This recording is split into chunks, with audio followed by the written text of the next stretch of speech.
to this first lecture in EG 671. I think all of the lectures, as far as I know now, will be fairly similar in format to this, where I will start out with my face showing, and then go to some PowerPoint slides through the screen share feature that is a part of this software, and then show the slides, go through them, afterwards come back on the screen and say a few concluding words. I also will post this PowerPoint presentation within the Content tab on the Blackboard site, so you'll be able to look at it yourself again if you are so inclined. So I'm going to go to screen share right now and bring that up, and you will see the PowerPoint slide show, and I will go through that with you and say some words about each of these slides. Our textbook, our excellent textbook, will really lead us through the whole notion of better understanding the various contexts of American higher education. And I would recommend that you begin to build a library of higher education resources. This sort of starts you down on the path of becoming, quote, an executive higher education administrator and leader within higher education. So this book can be the part of it, and some of the online resources that you'll be looking at throughout this semester. Many of the sources that are within the bibliography within the workbook for this course, or the various resources that are mentioned in the textbook, can help you start you down that particular path. Well, the purpose of this initial PowerPoint presentation is, in fact, to introduce you to our textbook. And I believe that you'll find it to be a very useful, informative, and valuable resource to add to what will be your growing library, so to speak. It will provide you with some of the initial definitions and concepts and ideas that serve as a foundation for our future discussions and your own growing knowledge about higher education and higher education leadership. Also, we will look at various coordination issues and problems that will impact all of us in higher education, and we'll have more on this throughout the semester. The way the authors have addressed, or at least the editors have addressed this book in finding their authors, is through what is called the 4 A's of higher education: access, attrition, affordability, and accountability. And it's kind of a valuable tool. The 4 A's are a valuable tool in thinking about your growing knowledge of higher education and becoming more skilled as a higher education leader. Certainly, one of the issues that higher education administrators need to face constantly is how to make access to higher education for everyone a reality. This certainly is a problem that higher education administrators need to confront, but it certainly is a real issue of concern. There also, unfortunately, is an overly high attrition rate in many of the institutions. A lot of students going to 4-year colleges are taking longer than 4 years, dropping in and out. I'm a perfect example of that myself. It took me 8 years to go through 4 years of college because of having to work my way through and not knowing exactly what I wanted. But fortunately, I did come back and finish my degree and then went on from there. But attrition is one of the areas that needs to be studying. You could ask that about whatever college you're affiliated with. For example, many of the students this semester are Lemoyne College students. And what is the situation for attrition at Lemoyne? Is Lemoyne beating the odds, so to speak? Another one of these important A's is affordability. Tuition rates historically have outpaced inflation, And how do we address that? This is just a really growing issue in terms of the whole notion of college students finishing college with a huge debt load that takes them many, many years to pay off. So I'm sure we will be talking about this several times throughout the semester. Any one of you interested specifically in this might want to think about this as a topic when it's your turn to moderate one of the forums in the class. And one of the ways that it is being talked about, at any rate, is the whole notion of community colleges generally being more affordable, and can four-year colleges do a better job of cooperating with community colleges. A good example is Le Moyne College. Le Moyne just recently signed an agreement with Monroe Community College in Rochester in terms of dual admission agreement and what is guaranteed in all of that. And I think we'll be seeing more of that sort of thing happening around the country as a way of addressing this issue of affordability. And then the whole notion of accountability, where does that start and where does that end? Who are we accountable to, and how do we try to address that as a notion? And some of the chapters deal with this. So certainly this is something that higher education leaders must address. There is, of course, a lot of change. American higher education is really in a constant change, state of change and evolution and ferment. And some of your chapter authors talk about this, and some of the resources that you'll be able to access in books and in journals and through some of the online resources that are described in the course workbook will also address this issue. One of the sites that I would recommend that you visit frequently is this LinkedIn and their higher education channel that is cited for you here. And as I said, I will be posting this PowerPoint presentation soon after I make this video in Blackboard, and so you'll be able to go back and find this link, and I would put this in as one of my favorites. That would be my recommendation to you. I think you'll find it a very valuable site, and you may want to look at it almost daily just to see what is currently happening in higher education. So our textbook really is divided into four major parts. If you haven't looked at skimmed through the table of contents yet and started reading, you'll soon discern that there are these four different divisions.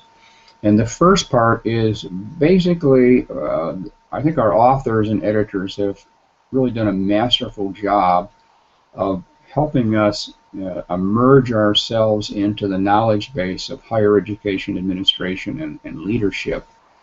And so the authors that were found by the editors and asked to write chapters have experiences and valuable experiences in all four of these areas. In this first part, the whole notion of its setting and its history.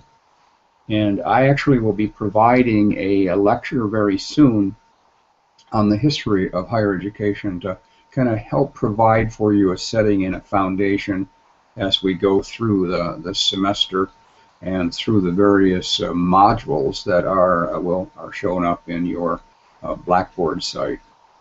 Part two talks about a whole series of external forces that are out there all the time and impacting, affecting, impinging on higher education, the sort of things that higher education leaders must deal with in terms of government and politics and the courts, etc. You'll be reading much more about that as we go through the semester.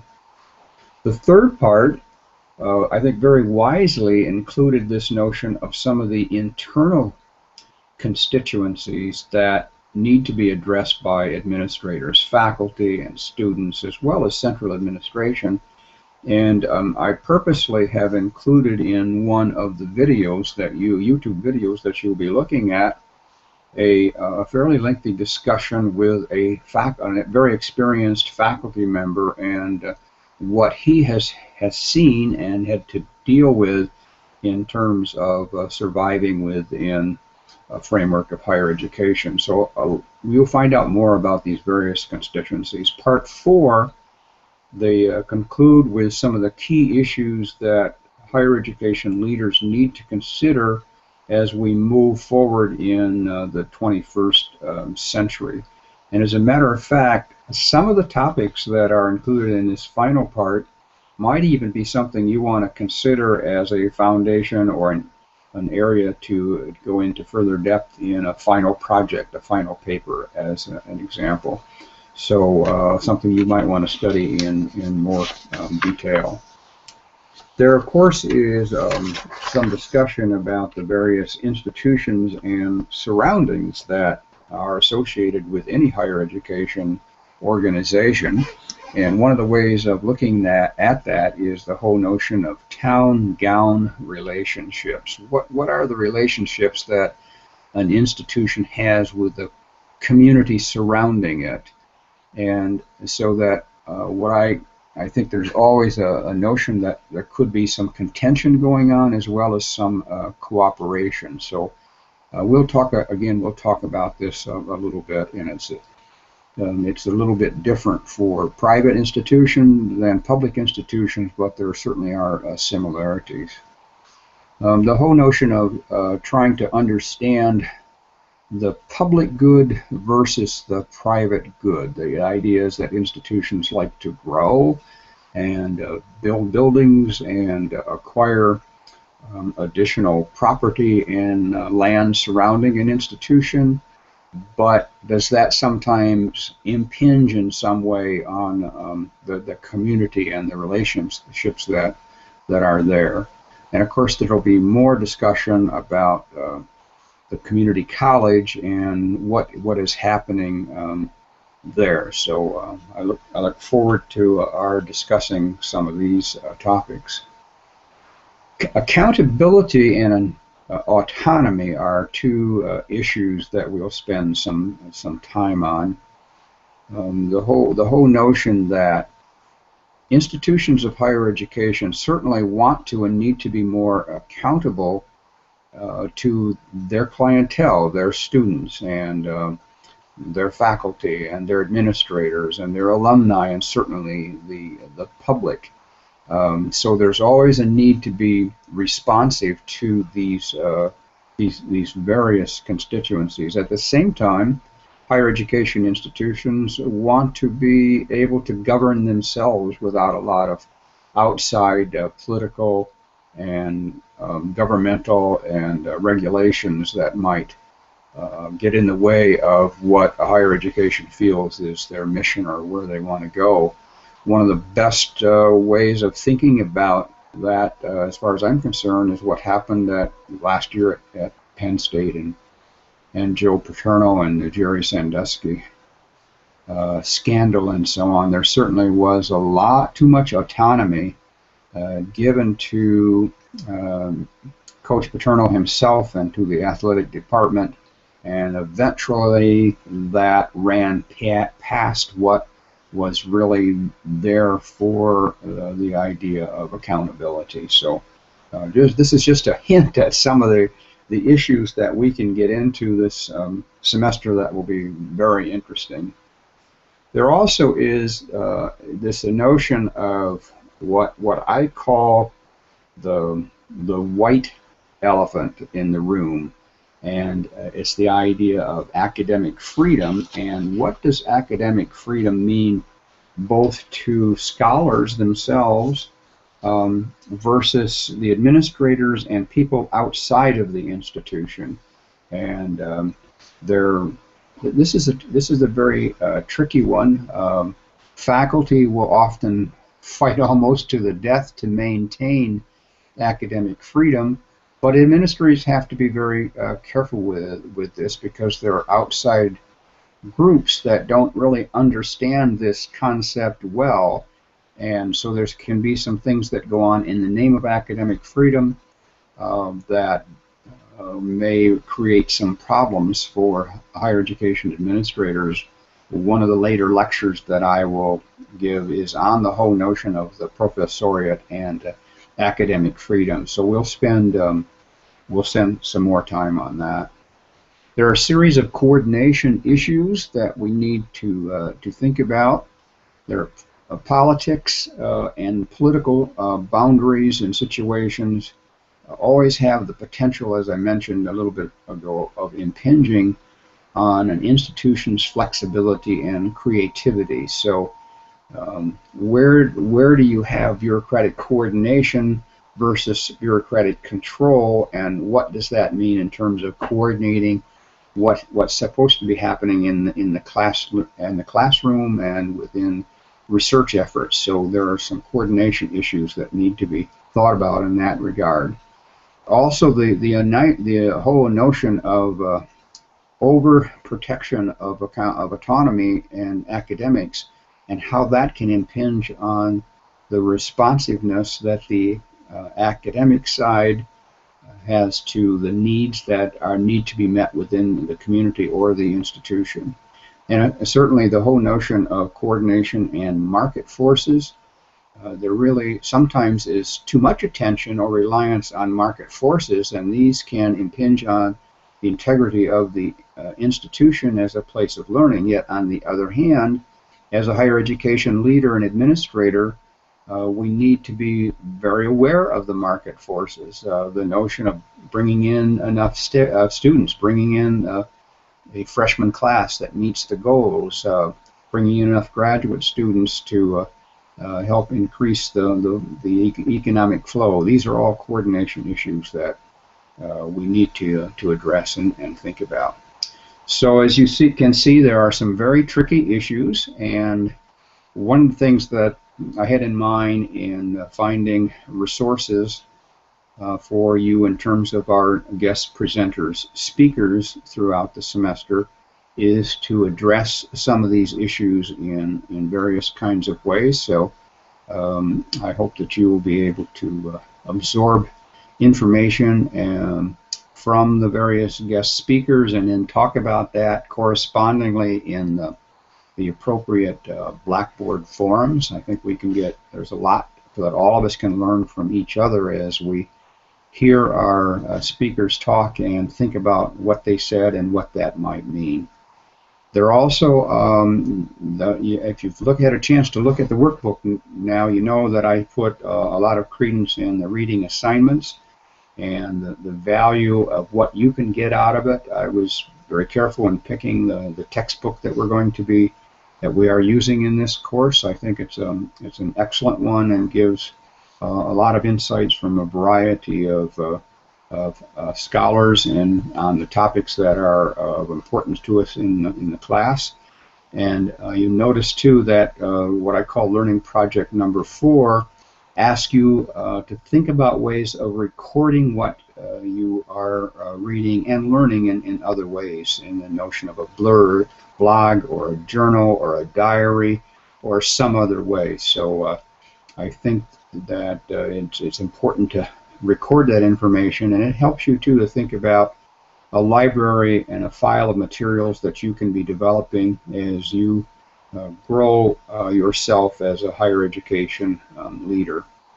And then the notion of your individual learning plans and coming up with a learning plan or a contract for the rest of the semester is important. As you read through the workbook, you'll see a lot of examples in there on what that might look like and how you can think about your own learning plan.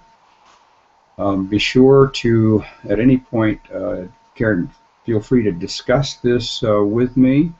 Contact me by email, phone, Skype, that sort of thing, and we can talk about it. One of the things that you need to do next, if you haven't already, is to start looking at the various modules, the learning modules that are shown in your Blackboard site, where I lay out what's going to happen in each of the 7 modules.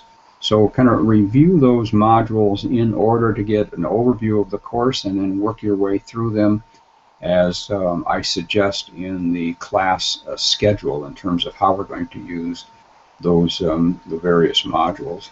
And of course, by now, if you've read some of the introductory material, you know that you will be expected to moderate one of the Blackboard forums, and then all of us will have a chance to discuss what goes on in each of those forums.